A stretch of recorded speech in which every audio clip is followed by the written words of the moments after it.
6 nabi palsu yang menggegerkan dunia Islam. Dalam akidah Islam, Muhammad Shallallahu Alaihi Wasallam adalah penutup para nabi. Ini sesuai dengan firman-Nya, Muhammad itu sekali-kali bukanlah bapak dari seorang laki-laki di antara kamu, tetapi dia adalah Rasulullah dan penutup nabi-nabi. Dan Allah Maha mengetahui segala sesuatu. Al-Ahzab 33:40. Sementara Islam, ajaran yang dibawa Muhammad Shallallahu Alaihi Wasallam merupakan din yang telah disempurnakan.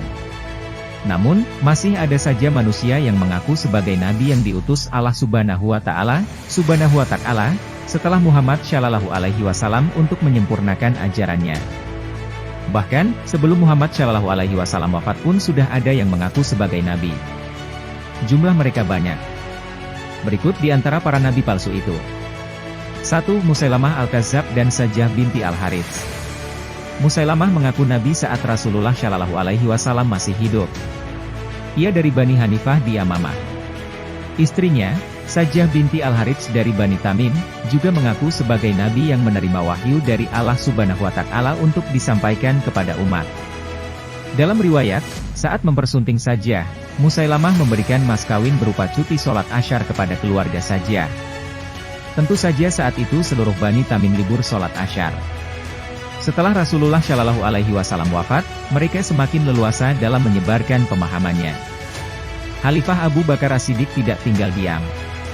Abu Bakar beserta kaum muslimin mengajak mereka dan pengikutnya kembali ke jalan yang lurus. Tapi, ajakan itu ditolak. Abu Bakar mengerahkan kaum muslimin untuk memerangi mereka.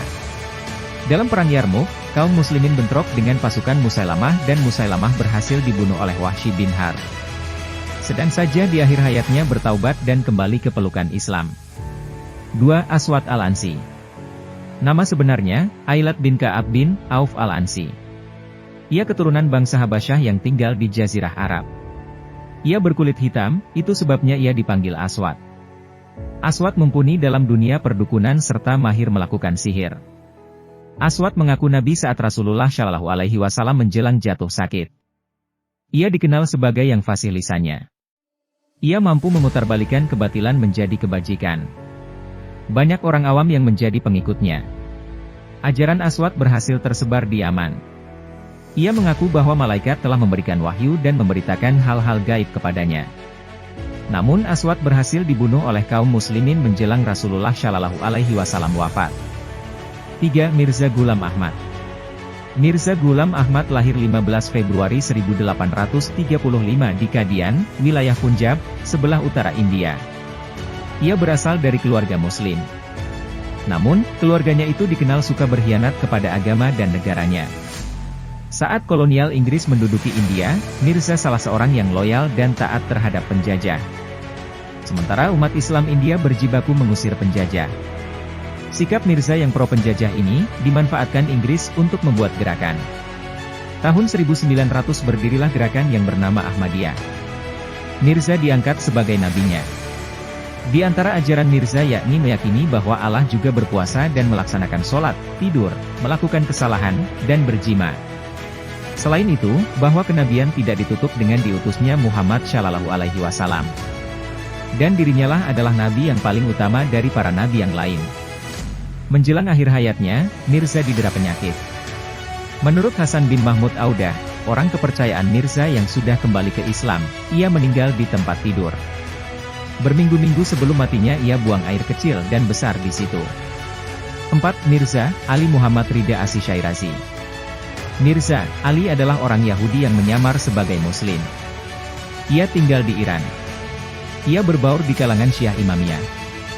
Pada tahun 1844 Mirza Ali memproklamirkan diri sebagai nabi.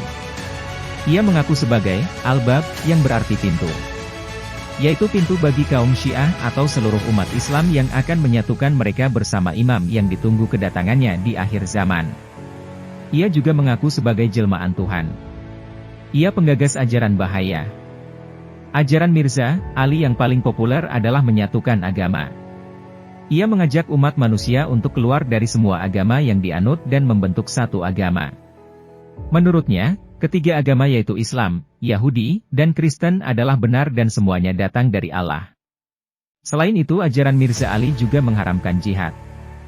Berkat aksinya itu, pada tahun 1850 Mirza divonis mati oleh pemerintah Iran yang saat itu dipimpin Shah Tabriz.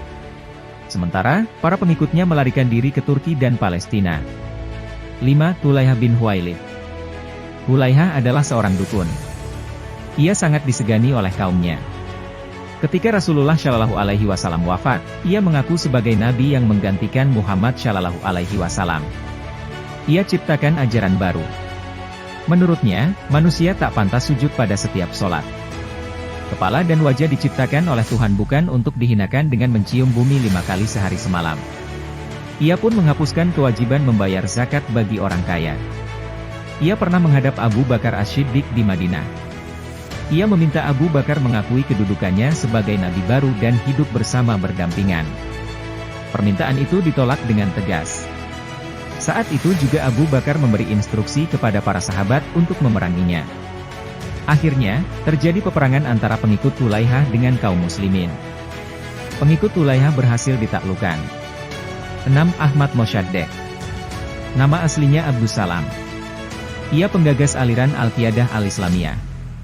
Mossadegh mengaku sebagai nabi setelah melakukan meditasi di Gunung Bunder, Bogor, Jawa Barat selama 40 hari 40 malam. Puncaknya, pada malam ke-40, tepatnya 23 Juli 2006, Mossadegh mengklaim mendapat wahyu dari Allah Subhanahu wa Ta'ala.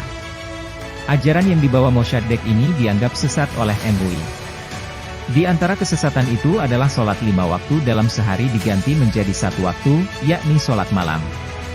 Syahadat Muhammadur Rasulullah diganti Al-Masih Al-Maud Rasulullah.